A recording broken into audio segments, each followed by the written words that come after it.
தன் மனைவியான சாந்தி அவர்களோட பல வருட கனவை சமீபத்தில் கவுண்டமணி அவர்கள் நிறைவேற்றியிருக்காரு அப்படிங்கிற தகவல் வெளியாகி எல்லோருக்குமே மிகப்பெரிய ஒரு எமோஷனலை ஏற்படுத்தியிருக்கு. அது என்ன அப்படிங்கிறது தான் இந்த ஒரு வீடியோவில் நம்ம பார்க்க போகிறோம். தமிழ் சினிமாவில் மிக பிரபல காமெடியனாக இருக்கக்கூடியவர் தான் கவுண்டமணி அவர்கள். சமீபத்தில் இவரோட மனைவி சாந்தி அவர்கள் உடல்நலக்குறைவு காரணமாக இறந்து போயிருந்தாங்க. அவங்களோட மறைவு அப்படிங்கிறது உண்மையிலேயே நமக்கு மிகப்பெரிய ஒரு சோகத்தை ஏற்படுத்தி இருந்துச்சு.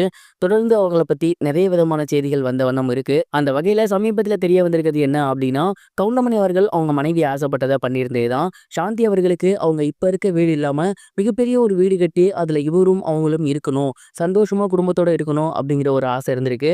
அண்ட் அதற்காக கவுண்டமணி அவர்கள் சென்னையில் மிக முக்கியமான ஒரு இடத்துல மிகப்பெரிய அளவில் இடமாக இருந்தார்.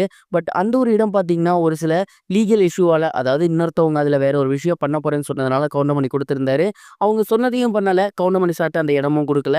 கிட்டத்தட்ட இந்த ஒரு கேஸ் பார்த்தீங்கன்னா 15 வருஷத்துக்கும் மேலாக இழுத்தடிக்கப்பட்டு இருந்துச்சு. இதற்கிடையில கவுண்டமணி சாருக்கும் வயசாகிருச்சு, அவங்களுக்கும் வயசாகிருச்சு.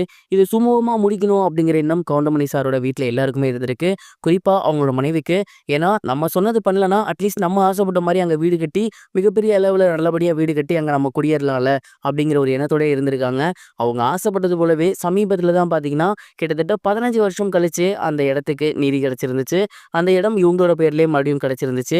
அதுக்கப்புறம் அந்த இடத்துல மிகப்பெரிய அளவில் அவங்க மனைவி ஆசைப்பட்ட மாதிரி வீடு ஒன்று கட்டியிருக்காரு. அண்ட் அதற்கான ஏற்பாடுகள்லாம் போய்கிட்டு இருக்கு. அடிக்கடி அவங்க விசிட்டும் பண்ணி வந்திருக்காங்க. பட் இந்த ஒரு நிலையில் அந்த வீடெல்லாம் கட்டி முடிச்சு அங்கே சந்தோஷமாக இருக்கலாம் அப்படிங்கிற நேரத்தில் அவங்களோட மனைவி இறந்து போயிருக்காங்க அப்படிங்கிறது உண்மையிலேயே மிகப்பெரிய ஒரு சோகத்தை ஏற்படுத்தியிருக்கு. அட்லீஸ்ட் அவங்க மனைவி இருக்கும்போதே அங்கே வீடை இடத்த வாங்கி அங்கே வீடு கட்டி அங்கே நடக்கிற விஷயங்களாக அவங்க காட்டிட்டாரு.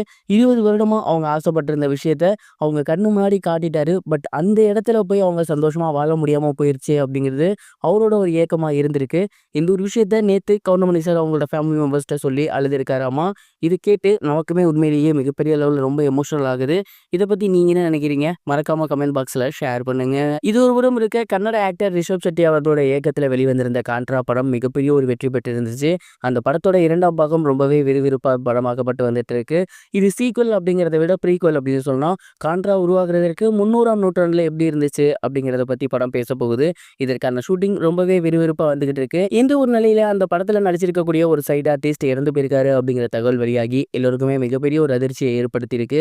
சமீபத்தில் அந்த படத்தோட ஷூட்டிங் ரொம்பவே விறுவிறுப்பாக போயிருக்கு. எல்லா சைடு ஆர்டிஸ்ட்டும் நடிச்சு முடிச்சுட்டு வீட்டுக்கு கிளம்பியிருக்காங்க. பட் அங்கிருந்த ஒருத்தர் மட்டும் பக்கத்தில் இருக்கக்கூடிய ஆற்றுல போய் குளிக்கிறேன் அப்படின்னு போயிருக்காரு. அண்ட் அங்கே அவரு பரிதாபமாக உயிரிழந்திருக்காரு.